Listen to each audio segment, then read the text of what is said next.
Well, hello then, I do hope you're all well. Now, I know I'm doing something a little bit different because I think about going a little bit away from OBS because it's alright for live stream. I'm going to do one sometime, but I think it's a case of the webcam is just shit. And also,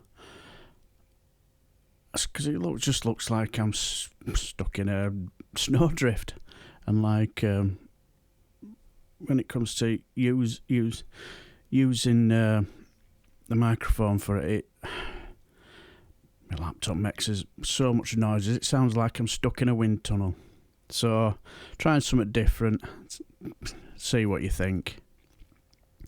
But I want to talk about something I found incredibly fascinating on Monday. And that was, it was basically, well, we all saw the absolute shambolic showing of our self-entitled prick Alexander Boris Johnson. Now, I woke up listening, and I was listening to James O'Brien, and they had Theo Washer would come in and showed clips of him doing it, forgive me, for about 20 odd seconds.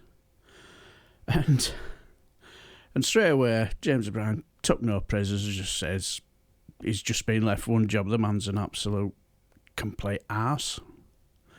And anyway, on Mondays, I do have somewhere to go. I usually head up to Hipperholm, which is about 2 bus rides there. And the reason why I'll take bus is because it's a good half-hour plus drive, and usually I'm driving through rush hour, and I can't be arsed with all that shit. So I'll tend to catch bus. It's a nice little bus ride out where you can see all the green fields and all the farmland and all that, so it's quite good. It's a nice little relaxing drive, bus route. But anyway, on the way through there, I was listening to LBC, through the day, just keep my mind activated. And but the thing is, I have a earpiece that's, when it comes to my DAB, it's not that loud, so sometimes it just doesn't always work properly. So anyway, I've got my tablet so I can read a book. So I always keep my mind active, should I say. But on the way in the city centre, I'll listen to Sheila Fogarty, and I don't think he got much sympathy from her. Well, to be honest, I'm not surprised. And while we were waiting for the bus to head up into Hipperholm, I'm listening to Eddie Mair. And now Eddie Mair's interviews with our self-entitled Tony prick Alexander Boris Pfeffel Johnson are legendary, especially when he had that conversation with him about Darius Gupper and calling him a nasty piece of work. And then after Theresa May won the election, the Queen had done the speech, and which didn't really say a right lot, hardly anything in it. He had a conversation with our Bodge, and to say he made him look an absolute prize clown was an understatement. So he's really, really good at that. But to cut a long story short, after I'd finished with my guitar, playing my guitar with my friend, heading back into city centre, I'll listen to last hour at Eddie May. He's talking about what does wokeism mean, stuff like that. It was quite an interesting conversation. But then, who comes up after Eddie May? Yes, that's right, Tory boy, Iain Dale. And now I thought, this should be interesting. I don't listen to Iain Dale much because, if I'm honest, I'm usually doing whatever else I'm doing, and I'm not bothered. I'll listen to James O'Brien and sometimes a little bit of Sheila Fogarty, but then we've got other things we want to do in his lives. But he dedicated a section of his show to trying to make out as though it seemed like to me that our self-entitled Etonian prick Alexander Boris Pfeffel Johnson was unwell. And I thought, really?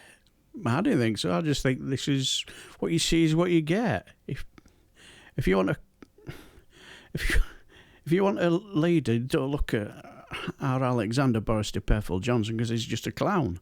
He's just somebody who's only good for making gammons laugh at an after dinner speech. He's no leader.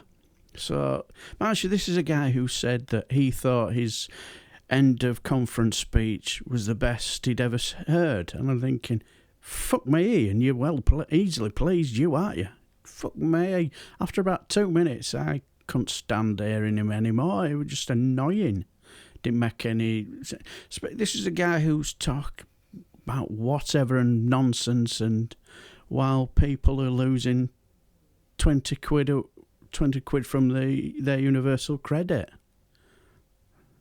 But anyway, I found it flabbergasting.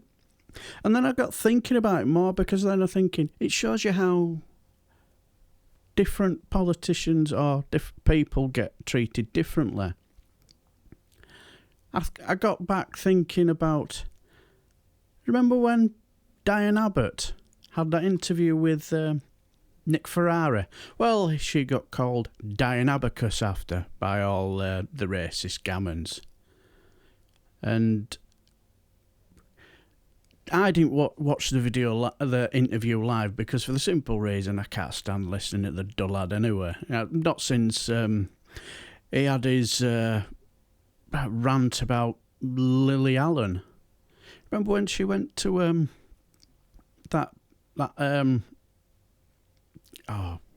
place in Cali where all refugees were, and emotions got the better of her, feeling sorry for this poor vulnerable young lad, and she basically said, I just want to apologise for my country, and that was it. Everybody tore into her. I can't think why. You slightly say something that you shouldn't do. She got absolutely lambasted for it. I can't think why. I wonder why. What's that? You think maybe because she's a woman? Yeah, that's surely not. But then it got me thinking more about the Diane Abbott situation.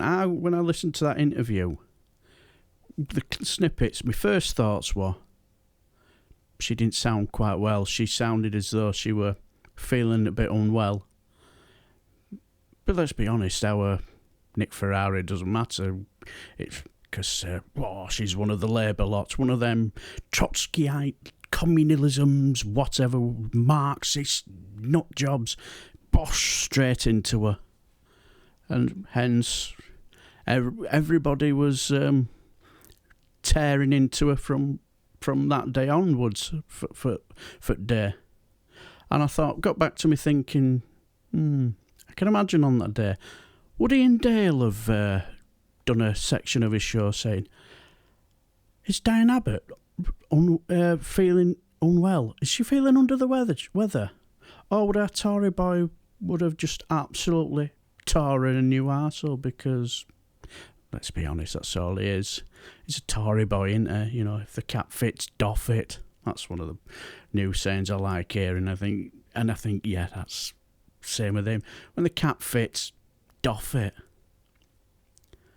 And I found it, and let's be honest, why does she get a rough ride when people like our self-entitled Etonian prick Alexander Boris Pfeffel Johnson gets an easy ride?